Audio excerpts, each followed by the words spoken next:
The Wanderer, a mind-bending tale of memory, madness, and the shadow that follows. The musket orchards call to me, like the hum of a distant guitar string reverberating in the alcove of my mind, but nothing specific comes to me. I try shifting my focus from one object to another, grasping at threads of memory, but my wandering mind is lost in endless labyrinths. I know it now. You took my memories from me, didn't you? Wait, mortal, wait 5 more minutes, and you will know the answer. The voice slips into my brain unbidden, as if spoken not aloud, but by my very nerves. He's speaking to me now. I can see him struggling with the long uphill climb. He looks worn, his steps faltering under the weight of his brittle, arid frame. But what are pain and exhaustion when the finish line is within sight? Borges warned me about this moment. He told me, do not come close to him. Do not look him straight in the eyes. He will always be near. His watch will be ticking. If he tries to catch up to you, run. But he will never stop. In a way, he will be like your shadow. And I did run, and he did follow. I evaded, and he wandered. And I did run, and he did follow. I evaded, and he wandered. I remember the first time he came too close. It was the second night after my visit to Borges' quarters. Back then, I was still naive enough to believe I could escape him with something as simple as checking into a new hotel.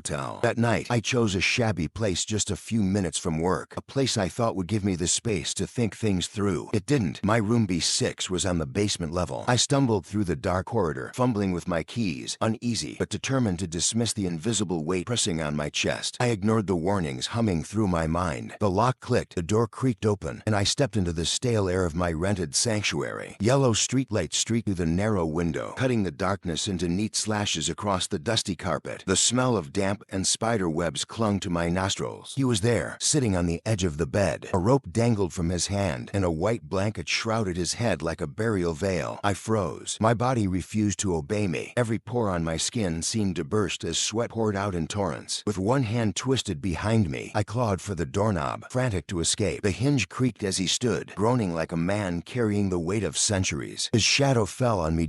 Turn the knob, open the door, run. My mind screamed commands, but my slippery hand couldn't obey. Then he grabbed my wrist. His grip was like ice. The hotel corridor stretched and warped as I broke free and fled. The numbers on the doors blurred past me. B5, B3, B1. My legs burned as I lunged up the staircase and burst into the street, the whisper of his voice crawling after me. Your time is coming. Fernandez Agustin Navarro. Coming, coming. I ran until my legs gave out, collapsing into the refuse-strewn alleys of the city outskirts. I passed out beneath the bruised sky and woke to the cold light of dawn. That was the beginning of my madness. The days after that encounter blurred into a chaotic haze. I abandoned my London flat and burned through my savings, drifting from town to town, continent to continent, chasing jobs that barely lasted and sleeping wherever I could. He was always behind me. Even when weeks passed without sight of him, I knew he was near. He had a way of turning up across the street in the next subway car, peering through curtains in the house opposite mine. I tried to contact Borges, the blind master, a man who seemed to know the nature of this curse, but he was gone, flitting to the other side of the globe like a wisp of smoke. I wrote letters that went unanswered, called hotels where he'd stayed only to be met with silence. I searched his books for answers, dissecting every sentence, every space between words, hoping for a hidden message meant only for me. The Book of Sand, Dr. Brody's report, even his earlier works, I devoured them all. And then, in 1983, Shakespeare's Memory was published. His final book. I found it in a small shop in Eastern Europe. The moment I opened it, I knew it was meant for me. I didn't need to decrypt it. The story was the answer. That's how I ended up here, waiting for him. I crouched behind the rock as his footsteps crunch closer. I know the sound of his tread as intimately as my own heartbeat. His breath rasps and wheezes, a tired engine on the verge of breaking down. He doesn't know I'm watching, but he knows I'm near. He hesitates, and I step out. His face is a map of wrinkles, his body bent like a broken reed. He's given up. His time is over. Time's up. Quietus est, I say, the blade in my hand glinting in the Andalusian sun. I press it to his throat. I expect struggle, defiance, but instead, he laughs. Blood bubbles at his lips as he sputters. You've got it all wrong, he croaks. Let me help you understand. I ease the blade. He sits up, packing blood onto the dry ground, and speaks. All my life, I've followed you, he begins. It's a miracle I've lived this long. Since I left Cordoba, I've been a ticking time bomb, suicidal. The The doctors called it therapy, yoga, pills. I tried it all, but the disease never left. It began in London, in that square where I sat with the rope and the blanket, waiting for death. That was the first time I saw you. And you were no man. You were death itself. He pauses, staring into my eyes, and points down the valley. That house, the chapel, the musket orchards, they are mine. My memories. And you have no memories. No name. Borges knew it. He tricked you, made you think you were me. That was his way of evading you. And now, you've stolen my past. He pauses, staring into my eyes, and points down the valley. That house, the chapel, the musket orchards, they are mine. My memories. And you have no memories. No name. Borges knew it. He tricked you, made you think you were me. That was his way of evading you. And now, you've stolen my past. I sit back and watch the sunlight fall on his lifeless face. The scorching Andalusian wind blows through my hair. I rewind my wristwatch, still sore from the kill, and rise. I will follow the road, west or north. It doesn't matter. I am the one who wanders.